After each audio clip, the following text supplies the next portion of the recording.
немале еднаш во моментот мисла за враќање назад. За нив тоа е нешто што прв пат им се дешава.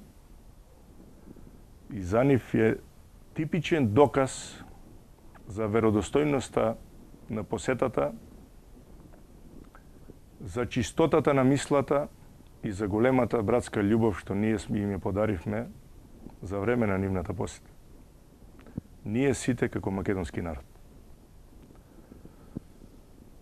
За нив каменот тежи на своето место. Меѓутоа, при посетата на нашите цркви и манастири, согледувајќи ја нашата традиција, увидува дека нашата македонска православна црква, која што одигра голема улога во зачувување на традицијата, културата и идентитетот на македонскиот народ, секојдневно прави бракови на младите брачни парови, крунисувајќи ги во црквата, и од нив ствара кралеви и кралици секој ден. Така да, во свеста на македонскиот народ, секој се поистоветува со крал и со кралица. И убавината е во тоа што еден за друг, секогаш со една гордост се потсеќаме на Александар Македонски, на Филип Македонски и на сите наши предци што биле кралеви, цареви. И затоа од искона постои во нас нешто што нас не тера да.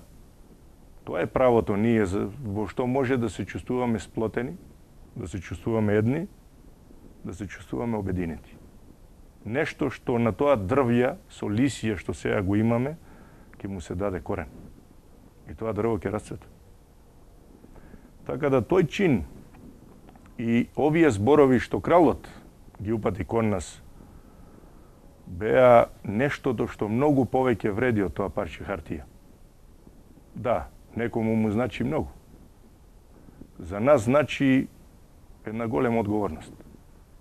Да бидеш тој што ќе биде носител на една таква голема работа, посебно да бидеш најсупериорниот македонец и горд македонец во светот. Тоа е убавина, меѓутоа е обврска. Македонскиот народ е убавина. Зашто? Македонскиот народ е народ на природата. Народ кој што на своето знаме го има сонцето.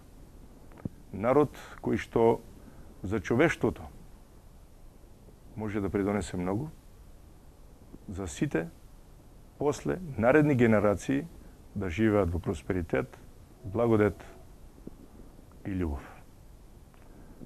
Може би на крајот е редно да се каже во името на Отецот и Синот и Светиот Дух. Амин. И бидете благословени македонци, каде и да сте во светот. Вие сте убавени.